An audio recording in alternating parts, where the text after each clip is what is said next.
الحمد لله وكفى وسلام على عباده الذين اصطفى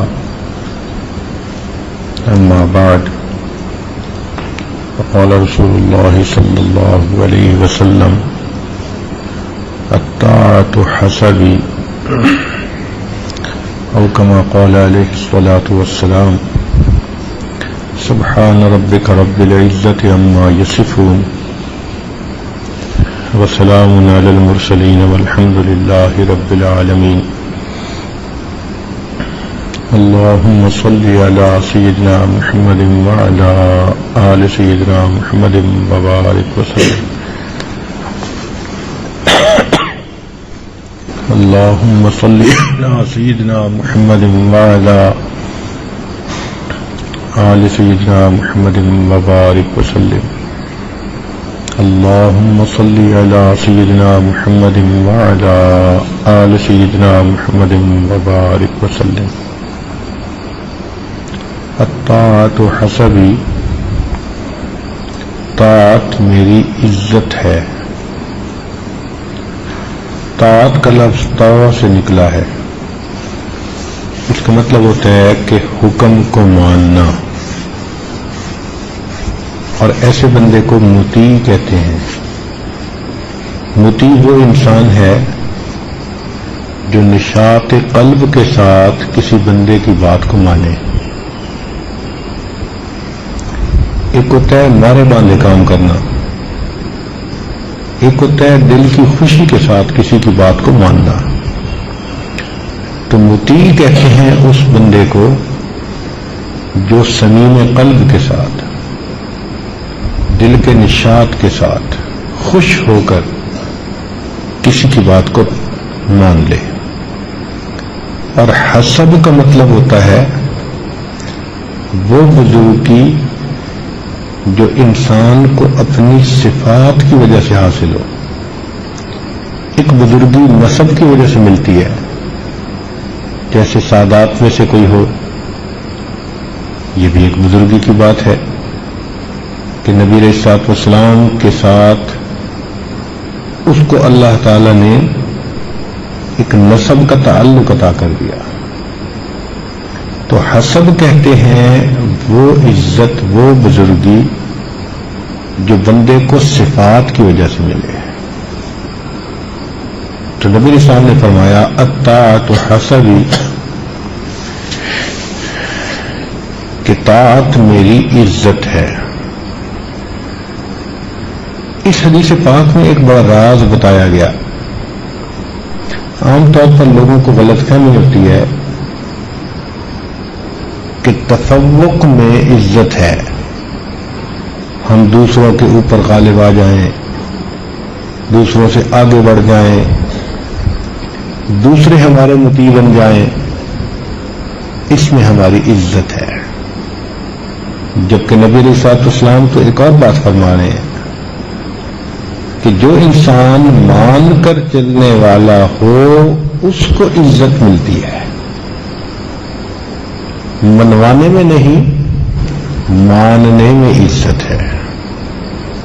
اس لیے مومن مان کے چلتا ہے۔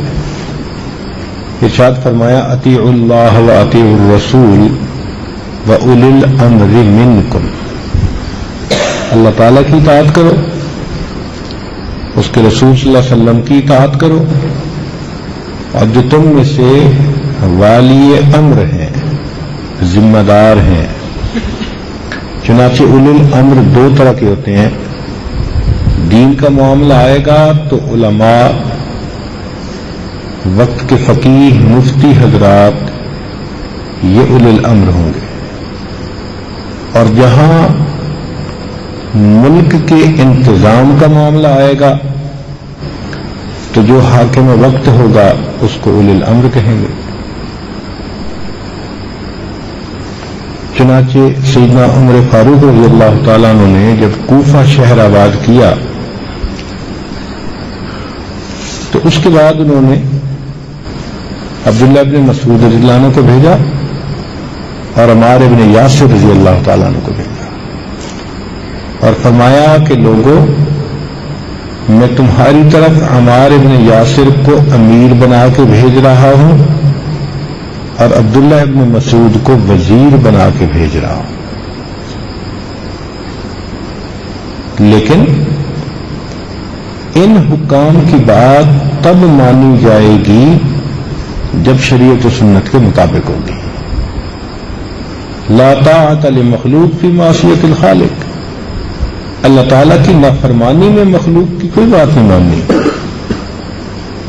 اسی لیے اس آیت مبارکہ میں اطیعوا اللہ یعنی اللہ کی اطاعت، اس کے لیے مستقل اطیعوا کا لفظ ہے، وَأَطِيعُوا الرَّسُولَ رسول اللہ علیہ وسلم کی اطاعت سے پہلے اطیعوا کا لفظ ہے، پھر اولي الامر سے پہلے اطیعوا کا لفظ نہیں آیا۔ وہ اس لیے نہیں لیا کہ اگر یہ اللہ اور اس کے رسول صلی اللہ علیہ وسلم کے حکم پر چلتے رہیں گے تو تم اطاعت کرتے رہنا، چلنا چھوڑ دیں گے تو تمہارے اوپر اطاعت بھی ضروری نہیں۔ تو مومن مان کے چلتا ہے۔ دیکھیں، ایک ہوتا ہے نماز کا امام، جو عمل وہ کر رہا ہو مقتدی کے لیے وہ کرنا ضروری، اگر نہیں کرے گا تو اس کی نماز باطل ہو جائے گی۔ اگر امام رکوع کر رہا ہے، سجود کر رہا ہے اور مقتدی صاحب کہیں کہ آج ہم قیام کے بعد سیدھا التحیات میں چلے جائیں گے تو اس کی نماز نہیں قبول ہوگی۔ جو امام کر رہا ہے اس کو کرنا پڑے گا، اطاعت کرنی پڑے گی۔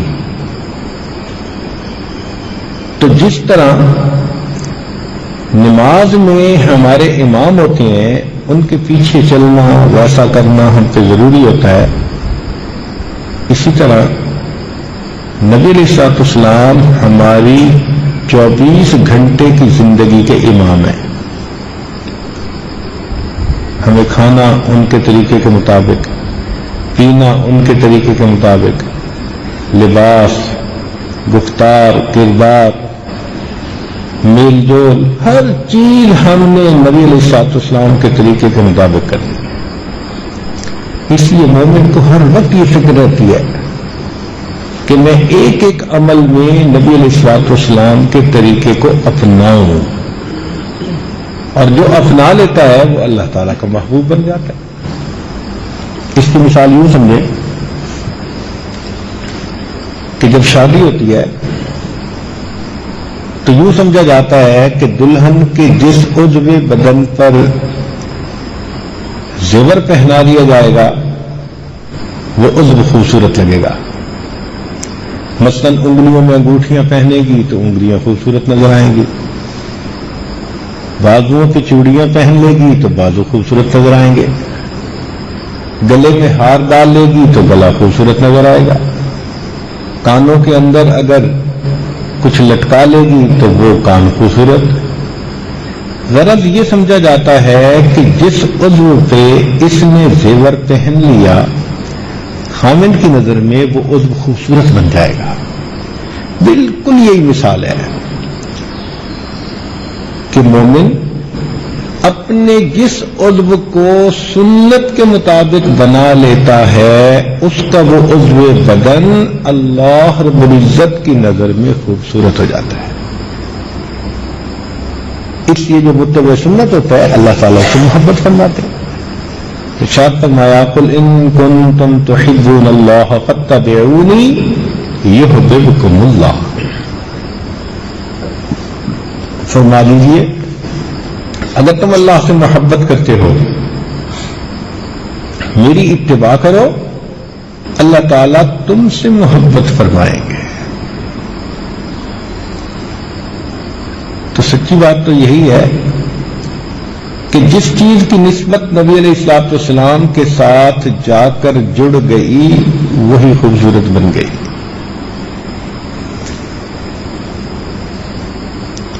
اس لیے حضرات صحابہ کرام سنت کو اپناتے تھے اور اس معاملے میں بالکل نہیں شرماتے تھے۔ چنانچہ حذیفہ بن الیمان رضی اللہ تعالیٰ عنہ ایران کی طرف آئے تو کھانا کھاتے ہوئے لقمہ دسترخوان پہ گر گیا، انہوں نے اٹھا کے کھا لیا، سنت یہی ہے۔ تو ساتھ والے نے کہا کہ یہاں کے لوگ اس بات کو معیوب سمجھتے ہیں، تو انہوں نے آگے سے تاریخی جواب دیا، فرمایا اَأَتْرُكُ سُنَّةَ حَبِيبِي لِهَؤُلَاءِ الْحُمَقَاءِ، ان احمقوں کی وجہ سے میں اپنے حبیب کی سنت کو چھوڑ دوں گا؟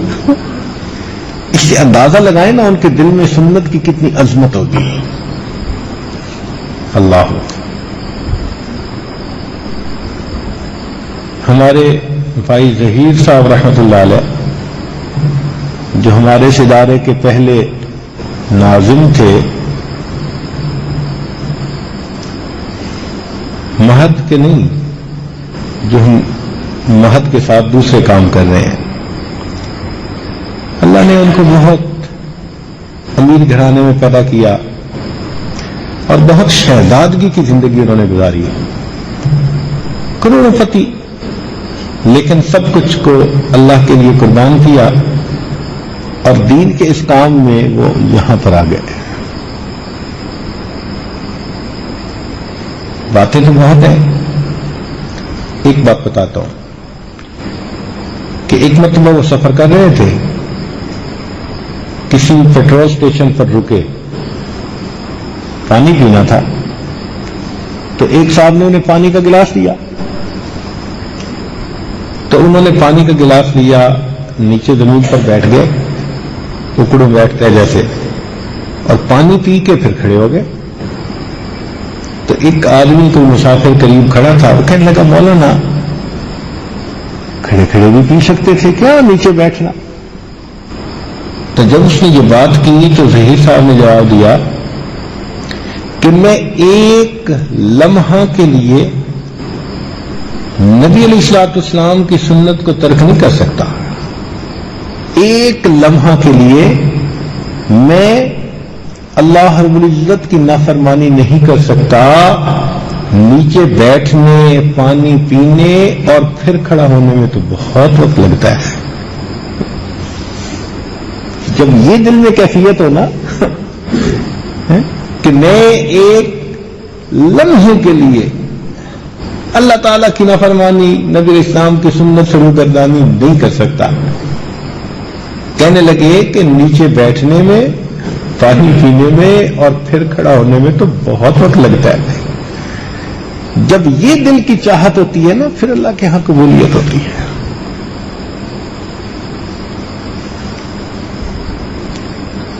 تو نبی علیہ الصلوۃ والسلام کی ایک ایک سنت پر محبت کے ساتھ عمل کرنا، اس لیے صحابہ رضی اللہ تعالیٰ عنہم، ان سے نبی علیہ الصلوۃ والسلام نے ایک عہد لیا، بیعت لی، کس مقصد پر؟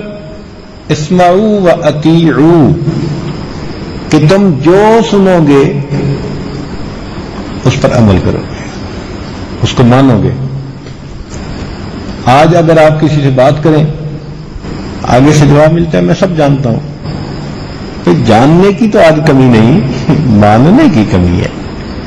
آپ یہ سوچو کہ جتنا آپ جانتے ہو اس میں سے مانتے کتنا ہو۔ قیامت کے دن تو یہی سوال پوچھا جائے گا نا کہ تم نے اپنے علم پر کتنا عمل کیا۔ یہ تو نہیں پوچھیں گے کہ تم نے کتنا علم حاصل کیا، نہیں، جتنا علم بھی حاصل کیا اس پر عمل کتنا کیا۔ تو صحابہ رضی اللہ تعالیٰ عنہ نے یہ بیعت کی، اور واقعی آج کے دور کے نوجوانوں کو بھی یہ چیز سکھانے کی ضرورت ہے۔ یہ سنتے بہت کچھ ہیں، کرتے اپنی مرضی ہے۔ کتنی اچھی باتیں ان کو ماں بتاتی ہے، باپ بتاتا ہے، بڑے بتاتے ہیں، اساتذہ بتاتے ہیں، ہر بات کو مانتے ہیں؟ نہیں مانتے، سن لیتے ہیں، کرتے وہی ہیں جو مرضی ہوتی ہے۔ تو یہ جو ماننے میں کوتاہی ہے، اس کی وجہ سے قبولیت میں کوتاہی ہو جاتی ہے، کمی رہ جاتی ہے۔ جو اپنے آپ کو پیش کر دے، صحابہ رضی اللہ تعالیٰ عنہ کے ماننے کی تو یہ حالت تھی کہ ایک مرتبہ نبی علیہ السلام نے مسجد نبی میں فرمایا کہ بیٹھ جاؤ. ایک صحابی مسجد نبی میں داخل ہو رہے تھے، ایک قدم باہر تھا ایک اندر، تو جیسے سنا بیٹھ جاؤ وہیں بیٹھ گئے کہ اب آگے حرکت کرنا اور پوزیشن کو بدلنا یہ بھی میرے لیے ٹھیک نہیں ہے.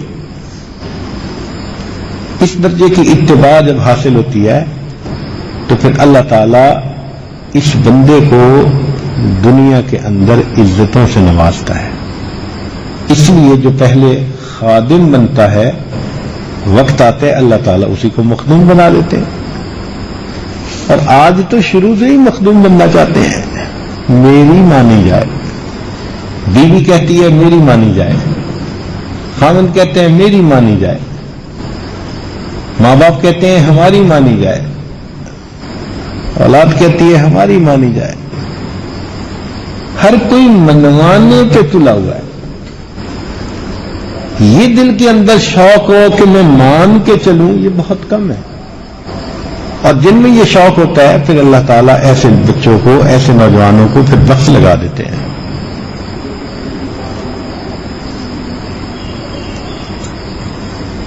جب صحابہ رضی اللہ تعالیٰ عنہ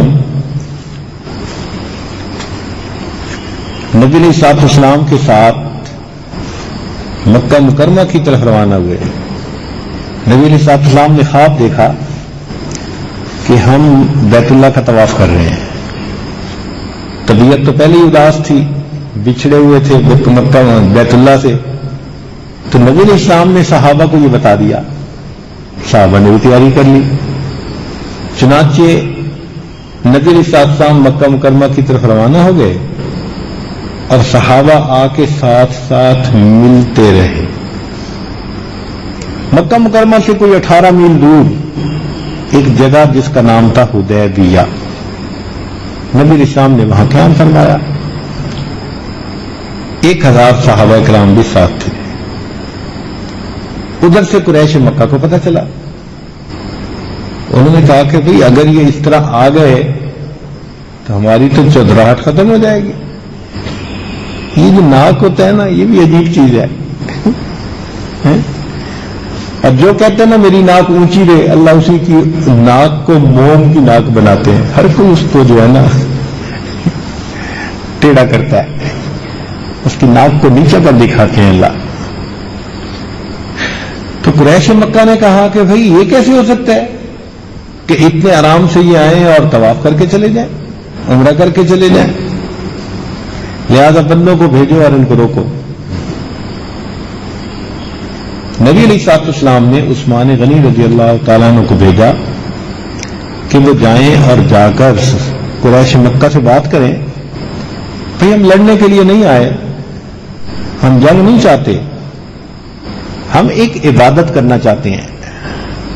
اب آپ لوگ مہربانی کرو ہمیں وہ عبادت کرنے دو.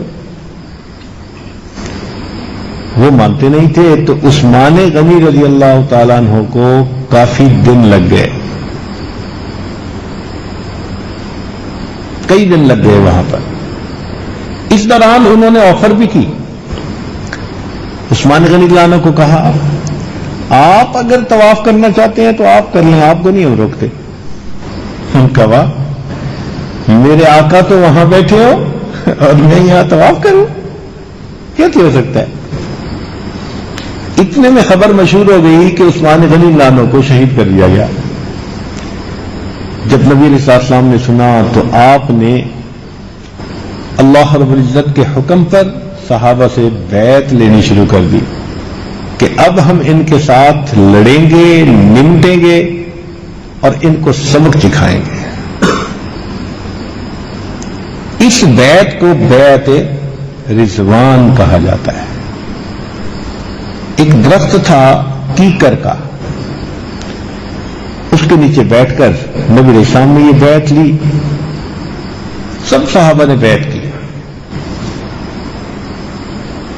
سنان رضی اللہ تعالیٰ عنہ سب سے پہلے آگے بڑھے تھے، عبداللہ ابن عمر رضی اللہ عنہ، سلمہ رضی اللہ عنہ.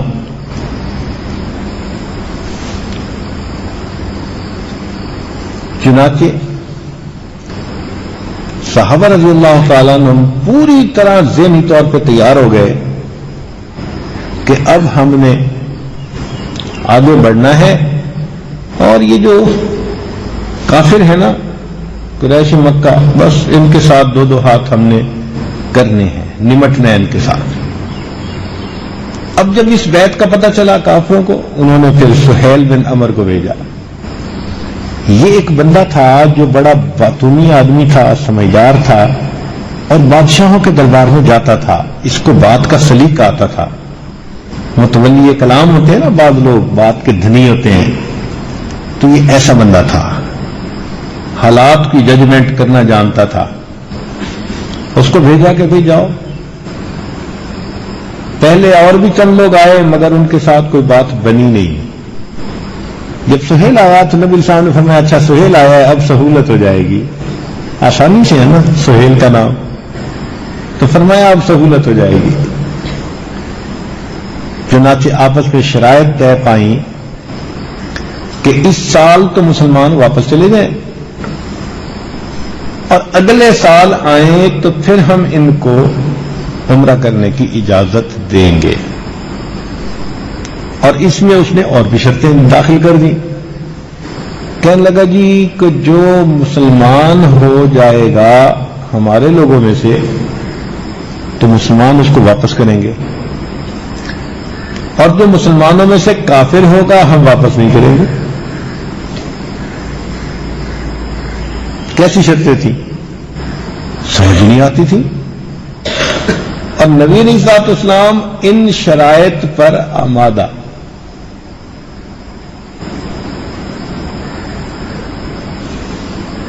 صحابہ رضی اللہ تعالیٰ عنہ کے اندر ایک ایمانی غیرت تھی، ان کو لگ رہا تھا کہ ہم اتنا دب کے کیوں ان کے ساتھ شرطیں کریں۔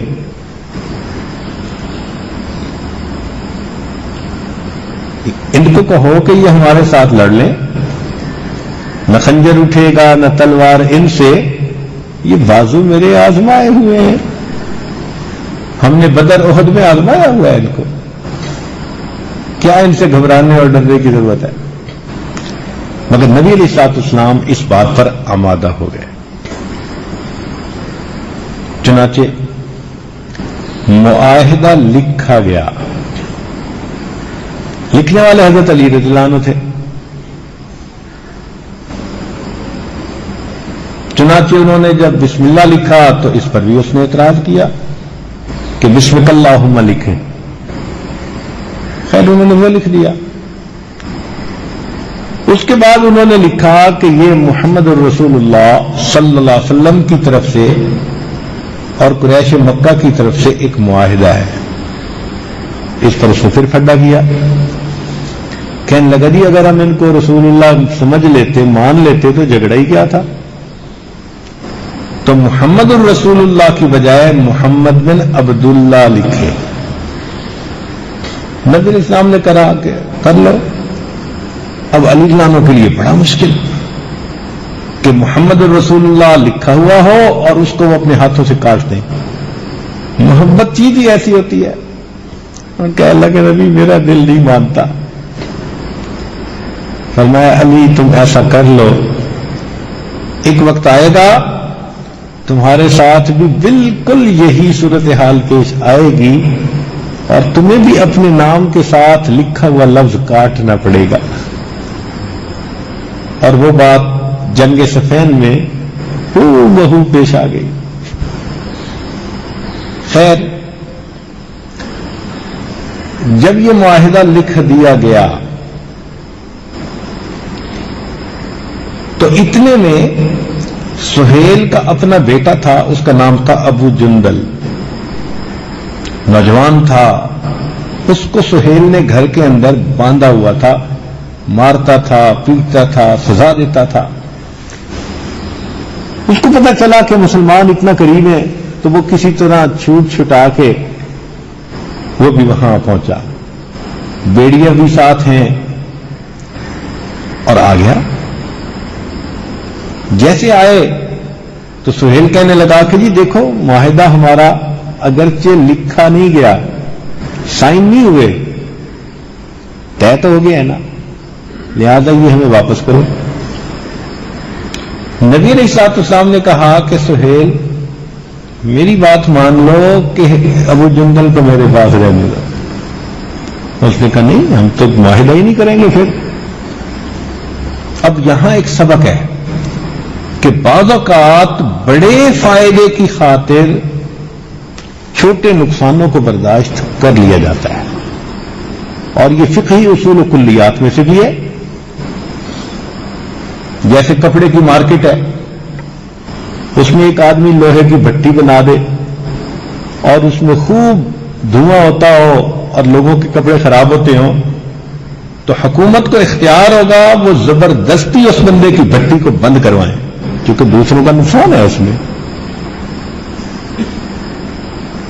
تو دیکھیے، بڑے فائدے کی خاطر چھوٹے نقصان برداشت کر لیے جاتے ہیں۔ تو نبی علیہ الصلوۃ والسلام آمادہ ہو گئے۔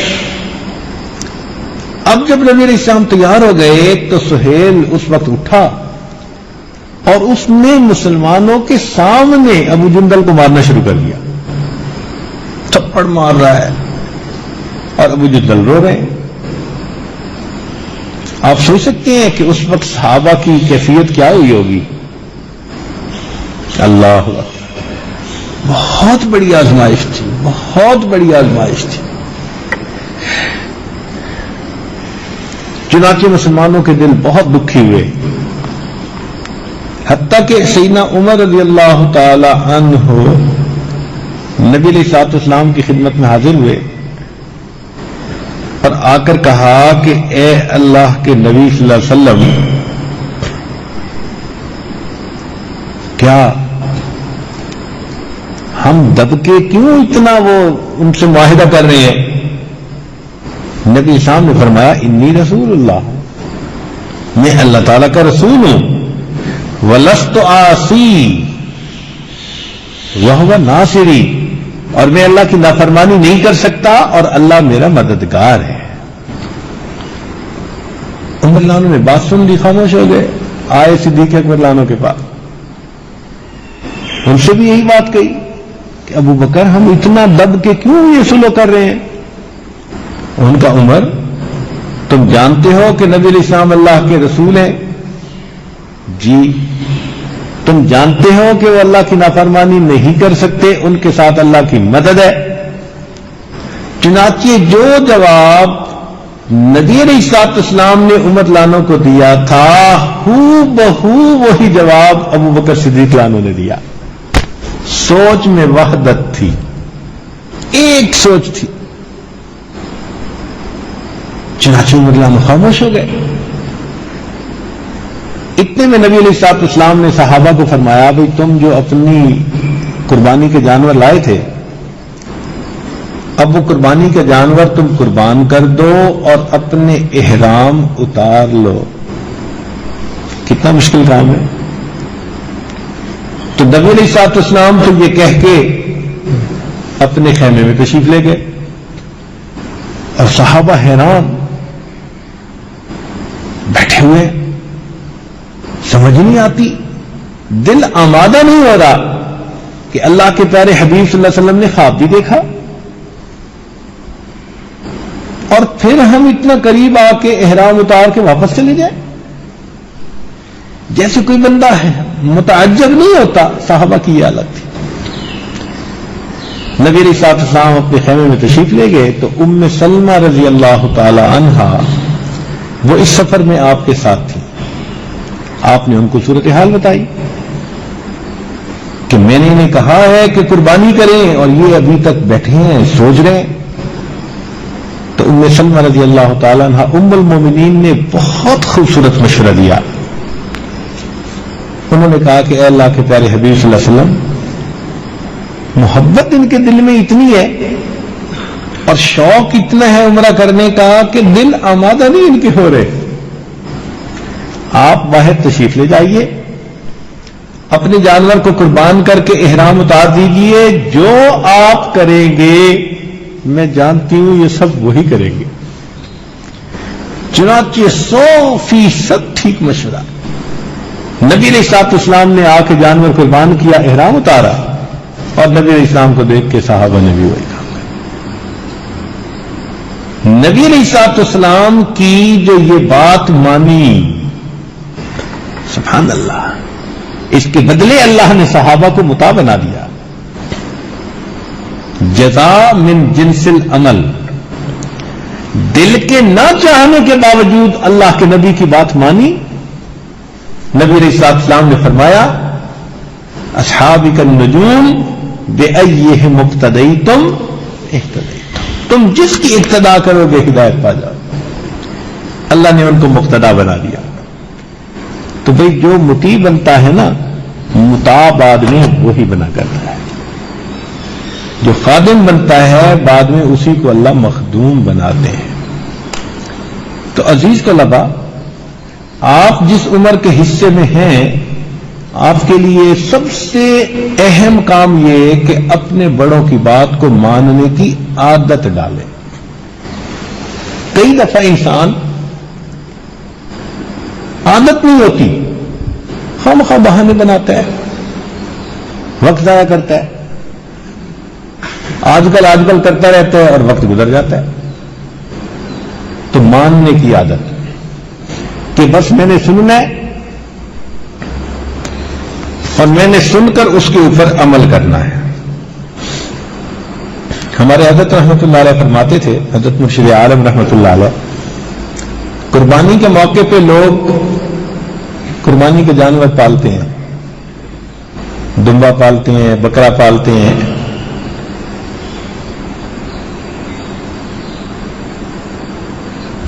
تو اس کو شام کو نہلا کے گلیوں میں چلتے ہیں ذرا تاکہ ان کی واک ہو جائے. تو ہم نے دیکھا کہ وہ رسی ہاتھ میں نہیں باندھتے لیتے،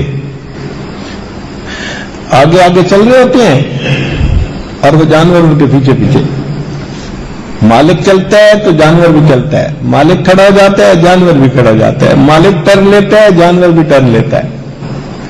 ہماری پنجابی زبان میں اس کو کہتے ہیں راکھواں لیلا. تالا ہوا ہے، مالک کی منشا کو پہچانتا ہے. تو سچی بات تو یہ کہ جو نوجوان اس جوانی کی عمر میں اپنے اساتذہ، اپنے مشائخ، بڑوں کے سامنے راکھواں لیلا بن کر رہے گا، آنے والے وقت میں اللہ اسی کو عزتوں سے نوازیں گے. نبی اسلام نے فرمایا الطاعت حسبی، طاعت میری عزت ہے، اللہ اس سے عزتیں دیتا ہے. تو تفوق میں عزت نہیں ہے، بڑا بننا، غالبانہ، اونچا بننا، بلکہ جو بڑا بننا چاہے اس کا آسان اور بہترین نسخہ کہ وہ چھوٹا بن جائے. بڑے بننے کا آسان نسخہ کہ انسان کیا کرے، چھوٹا بن جائے. اللہ اس کو بڑا بنائیں گے. وعدہ ہے اللہ رب العزت کا، من تواضع للہ رفعہ اللہ، جو اللہ کے لیے تواضع اختیار کرے گا اللہ اس کو بلندی عطا. اب جسے اللہ اٹھائے سوچو پھر اس کو کیا عزتیں ملیں گی. جس طرح اللہ تعالی نے ہمارے سامنے جانوروں کو مطیع کر دیا، اسی طرح اللہ تعالی نے امت کو نبی علیہ السلام کے سامنے مطیع بنا دیا. آج ہم جو کہتے ہیں جانور مانتے ہیں نا، دیکھو اونٹ کتنا بڑا ہوتا ہے، اور اس کی نکیل آپ کسی بچے کے ہاتھ میں دے دیں، وہ بچے کے پیچھے چلنا شروع کر دے گا. حالانکہ بچے کا کیا معاملہ، اونٹ ایک لات مارے تو بچہ کیا بڑے کی جو ہے ہڈی توڑ کے رکھ دے، لیکن اونٹ ایسا نہیں کرتا. جس کے ہاتھ میں نکیل پکڑا تو اسی کے پیچھے چلنا شروع کر دیتا ہے. اس کی یہ صفت اللہ کو اتنی پسند آئی، فرمایا افلا ينظرون الى الابل كيف خلقت، کیوں نہیں دیکھتے کہ ہم نے اونٹ کو کیسے پیدا کر دیا، نشانی ہے یہ میری. تو اسی طرح اپنے بڑوں کے سامنے رہے جس طرح کے ایک جانور اپنے آقا کے سامنے ہوتا ہے، مان کے چلے. اور اللہ تعالی نے جانوروں کو کتنا مطیع بنا دیا. سب سے پہلے تو ان کی زبان ہی بند کر دی.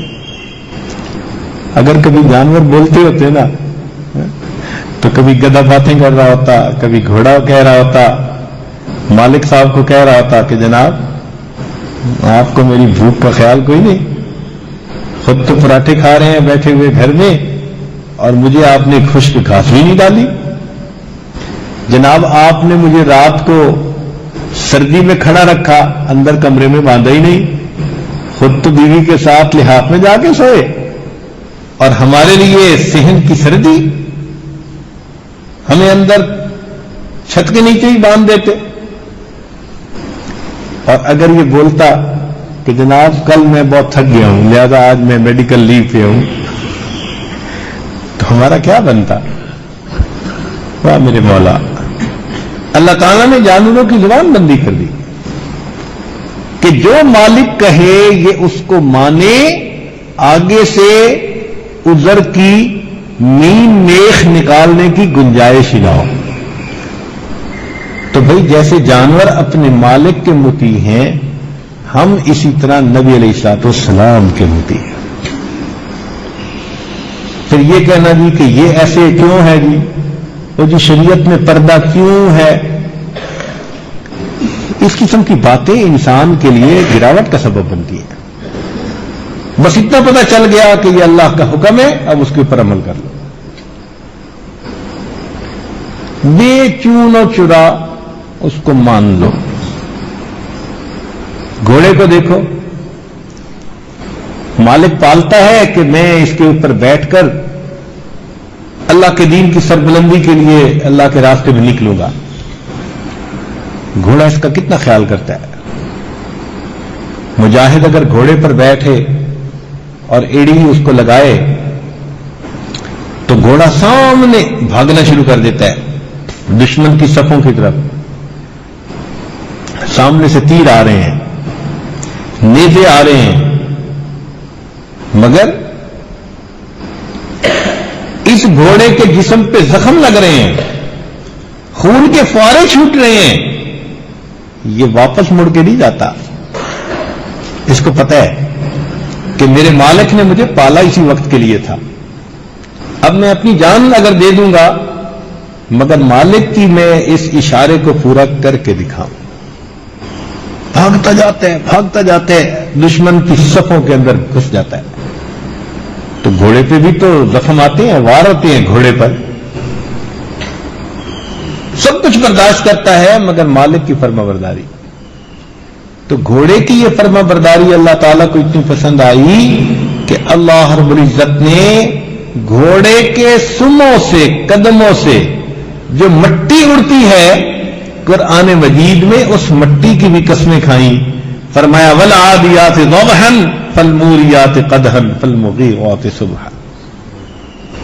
تو بھئی یہ فرما برداری اللہ کو بہت پسند ہے.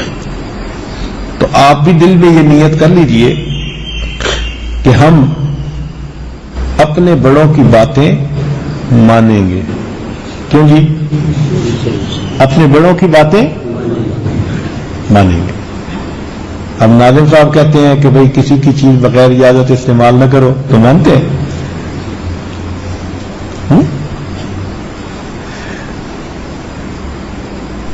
مانیں گے تو اس میں ہمیں اللہ عزت عطا فرمائے. تو نبی علیہ الصلوۃ والسلام کی ہر سنت پر عمل کرنا ہے, اپنے بڑوں کی بات ماننی ہے. اس ماننے میں اللہ نے ہماری عزت رکھ دی ہے. ماننے میں اللہ نے ہمارے لیے عزت رکھ دی ہے. اس لیے ہمارے بزرگوں نے فرمایا نظر بر قدم,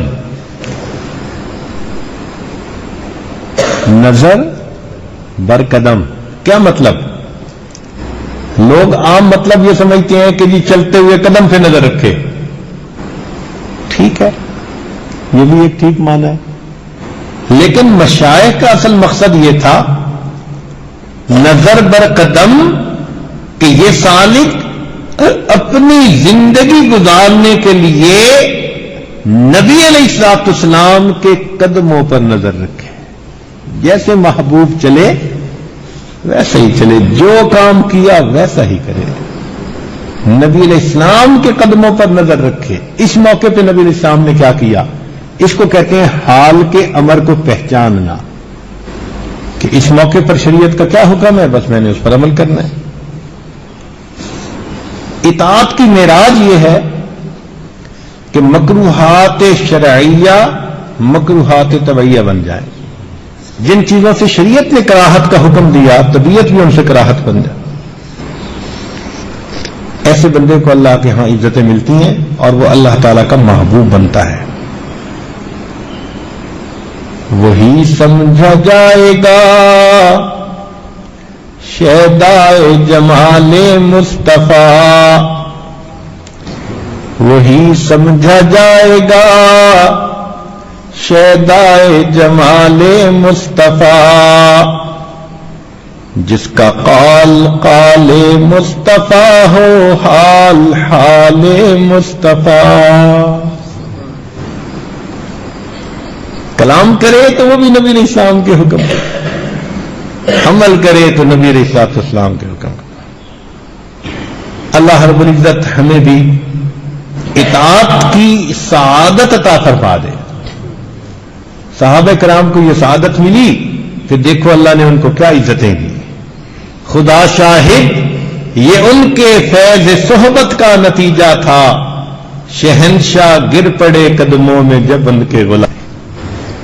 نبی علیہ السلام کے غلام آتے تھے، وقت کے بادشاہ ان کے قدموں میں پڑ جاتے تھے۔ ایسی عزتوں سے اللہ نے ان کا نوازا۔ چڑھتے سورج سے تاج مانگا، سمندروں سے خراج مانگا، یوں اللہ نے ان کو عزتوں سے نوازا تھا۔ تو اس لیے عزیز طلباء ہمیں بھی چاہیے کہ ہم اپنی عزت کس میں محسوس کریں؟